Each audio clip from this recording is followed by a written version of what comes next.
دور فاصلے پر کالے کالے پہاڑوں کی چوٹیوں پر بادل جمع ہو رہے تھے اور گرجتے ہوئے آبادی کی طرف بڑھ رہے تھے۔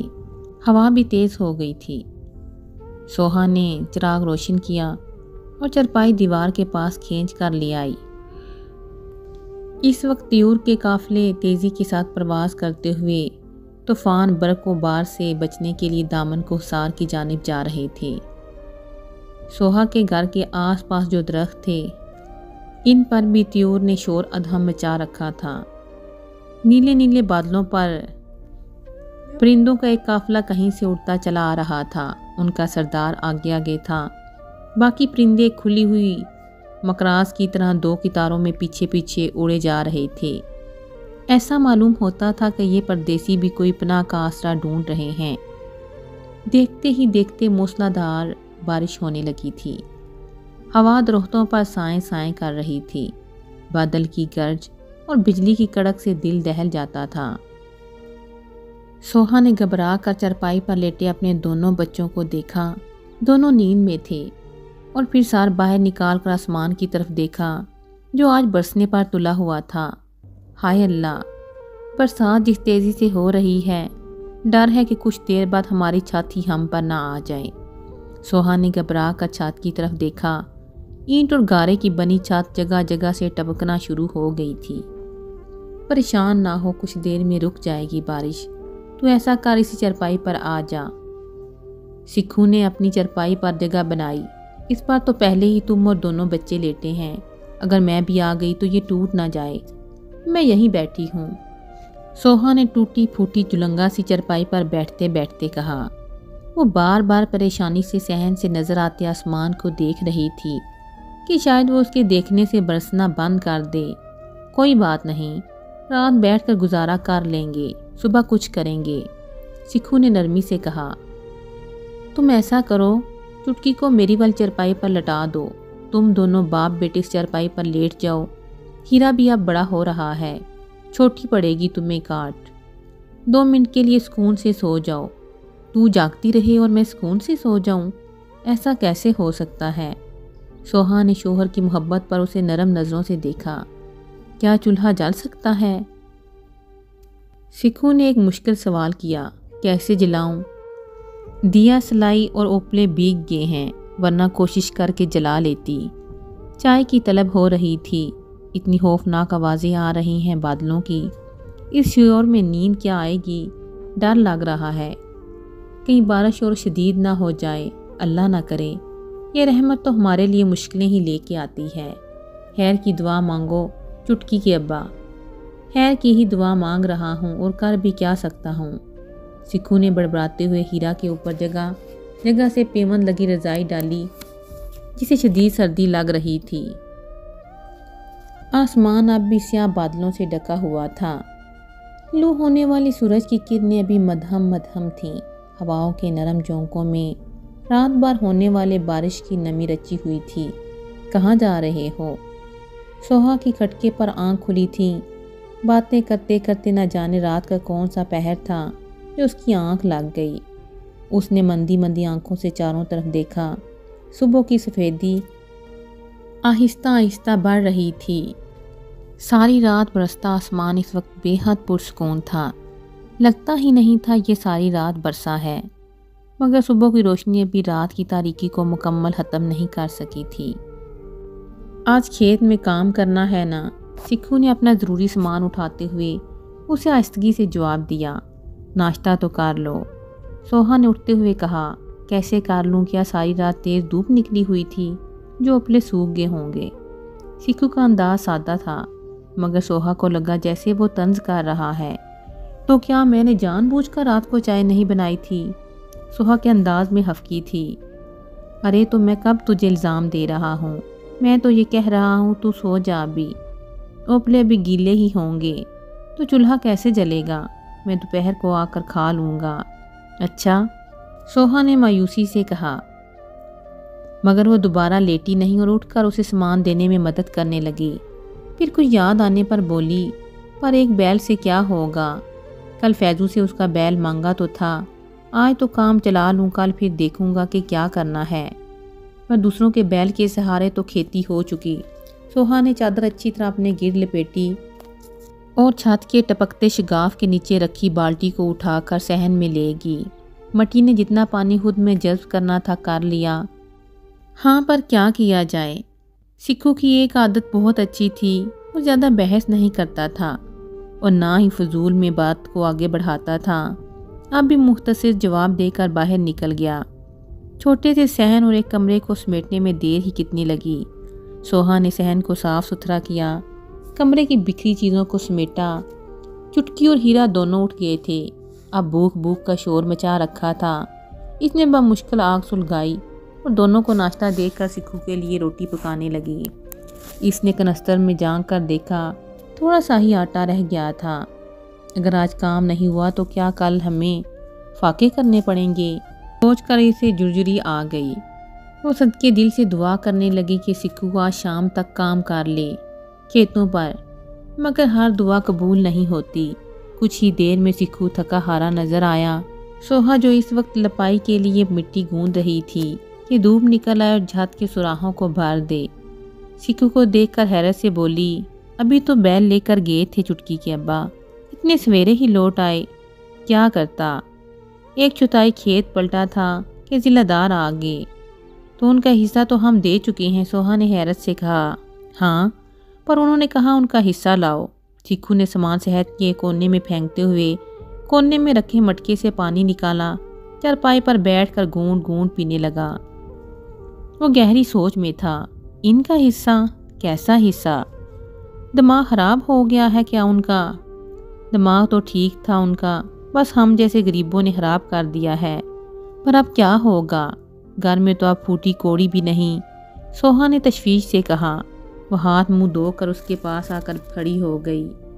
یہ تو میں نے بھی کہا، بس انہوں نے کھیت سے نکال دیا۔ نکال دیا؟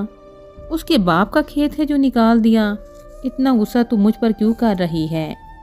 انہوں نے نکال دیا تو میں کیا کرتا؟ ہاتھ پیر ہی جوڑ سکتا تھا، منتیں کر سکتا تھا، وہ سب کر لیا، مگر وہ ٹس سے مس نہ ہوا۔ پھر کیا کرو گے؟ سوہا کو اندازہ تھا کہ سکھو نے بہت منت سماجت کی ہوگی اس خبیث کی، مگر کرتا ہوں کچھ۔ سکھو نے گلاس سوہا کو واپس کرتے ہوئے آہستگی سے کہا۔ کیا کہا گنگو مہاجن نے؟ سوہا نے چٹکی اور ہیرا کے کپڑے الگنی سے اتار کر تہہ کرتے ہوئے چارپائی پر ہی رکھ دیے اور پانی کا گلاس لے کر سکھو کے پاس چلی گئی، جو اندر آ کر خاموشی سے چارپائی پر لیٹ گیا۔ وہ کہتے ہیں جب تک پچھلا روپیہ نہیں دو گے ہم ایک پائی ادھار نہ دیں گے۔ ان کے کل 30,000 دینے تھے اور ہم انہیں سب ملا کر 15 اور 20 ملا کر 35,000 دے چکے ہیں، اب بھی ان کا 1 روپیہ نہیں اترا۔ سوہا نے تلخی سے کہا، یہی میں نے بھی کہا، پر وہ کہتے ہیں وہ سب تو سود ہے، اللہ غارت کرے سود خور کو، بڑا بے ایمان ہے۔ بے ایمان نہ ہوتا تو آج لاکھوں کا مالک ہوتا۔ تو ایمانداری کیا انسان کو کوڑی کوڑی کا محتاج کر دیتی ہے؟ سوہا کی آواز دھیمی تھی۔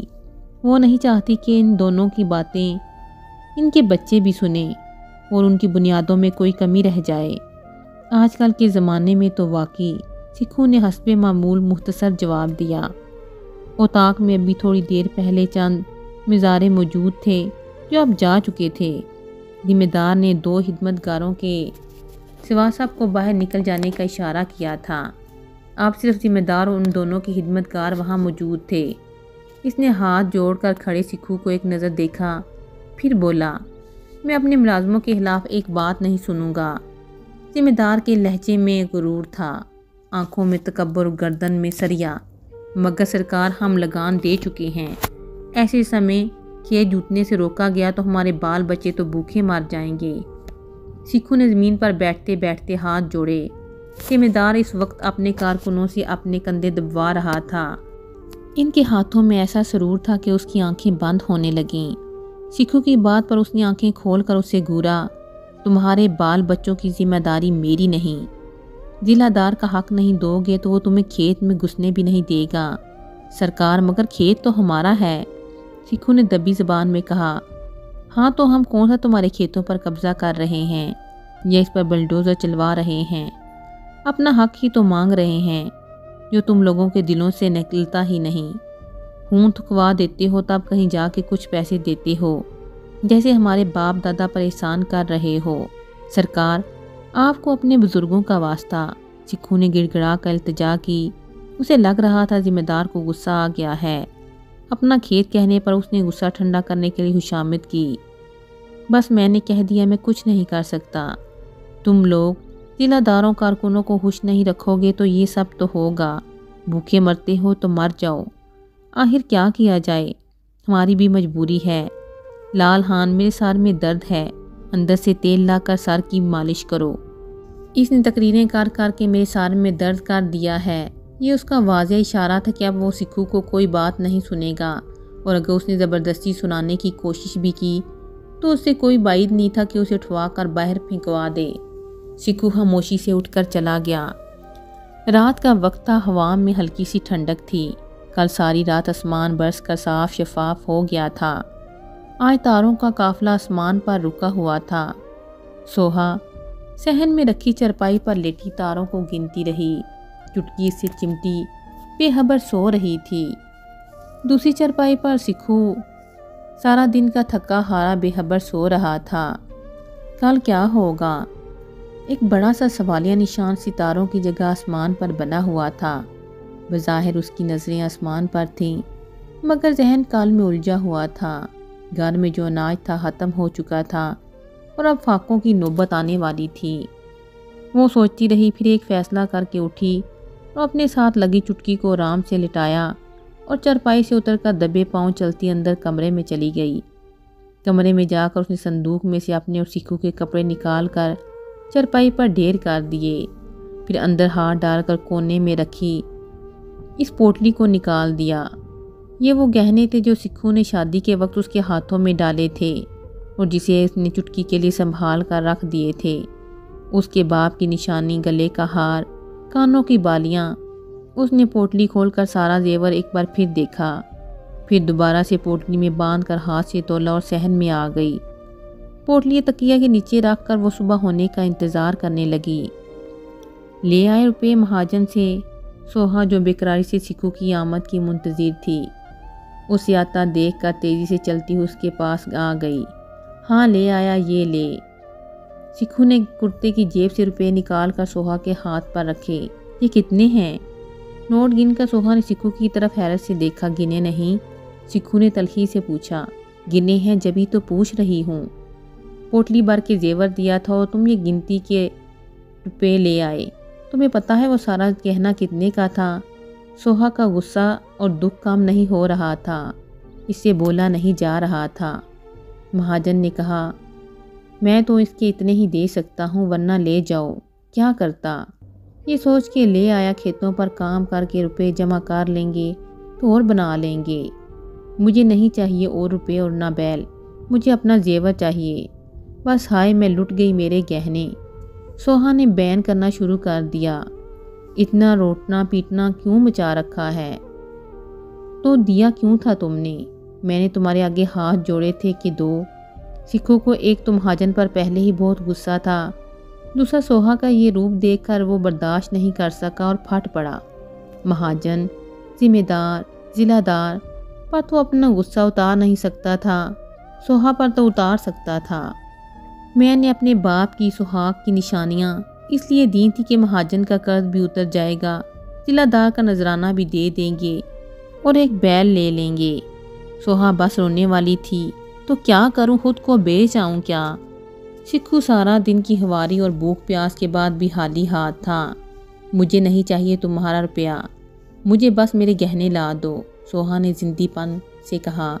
پر اب مہاجن کے پاس جاؤں گا تو وہ تو دھتکار دے گا اور گہنے بھی واپس نہیں کرے گا، تو اب بیل کہاں سے آئے گا؟ کھیتی کیسے ہوگی اور ہمارا گزارا کیسے ہوگا؟ ہائے میرے بچے تو بھوکے مر جائیں گے۔ مر جائیں مرتے ہیں تو یہ ان کی ذمہ داری نہیں، سکھو نے تلخی سے کہا اور باہر نکل گیا۔ میں جانتا ہوں کوئی انسان مجرم پیدا نہیں ہوتا، بلکہ حالات سے مجبور ہو کر غلط قدم اٹھاتا ہے، لیکن تمہارے حالات تو میں جانتا ہوں۔ اپنے کھیتوں پر کام کرتے ہو، رکھی سکھی جیسی ہو کما کر بیوی بچوں کو پالتے ہو، پھر ایسی کیا آفتاب آ پڑی کہ تم نے چوری کی؟ تھانے دار سکھو کو جانتا تھا، اسے حیرت ہو رہی تھی اس نے یہ حرکت کیوں کی۔ غلطی ہو گئی، سکھو آہستگی سے بولا، تمہاری شرافت کی تو گاؤں والے مثالیں دیتے ہیں، پھر تمہیں یہ کیا سوجی کہ مہاجن کے گھر میں پھانگ پڑے۔ تھانے دار سے یہ پہلی حل نہیں ہو رہی تھی۔ اس نے دماغ پر زور دینے کے بجائے اسی سے پوچھ لیا، سرکار میری گھر والی کا سب گہنا پاتا لے لیا اور مول میں گنتی کے نوٹ دے دیے۔ سکھو نے تفصیل بتائی، تو تم نے بیچا ہی کیوں تھا؟ ابھی تھانے دار کی سمجھ میں نہیں آیا تھا کہ زیور پہلے بیچا پھر چوری کر لیا، ایسا کیوں کیا اس نے؟ کیا کرتا سرکار، ضلع دار کو نذرانہ دینا تھا۔ سکھو نے زمین کی طرف دیکھتے ہوئے کہا، تو گہنے بیچ کر جو روپے ملے تھے ضلع دار کو دے دیتے۔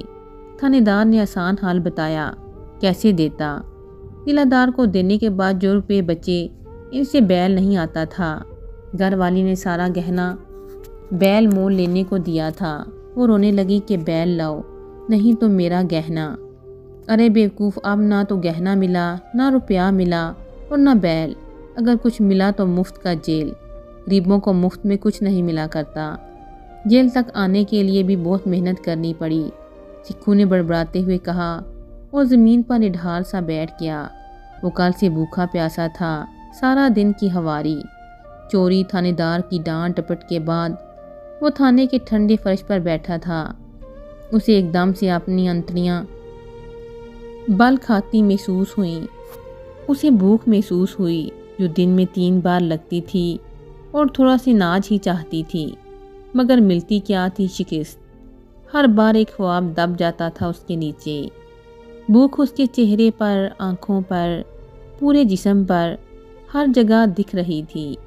براتی ہوئی، خواہش کا خون مانگتی ہوئی، نوچتی گسوٹتی ہوئی۔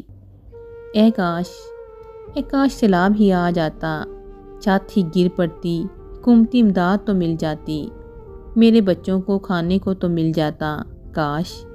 اس نے آزودگی سے سوچا اور صلاحوں کی پشت سے ٹیک لگا کر بیٹھ گیا۔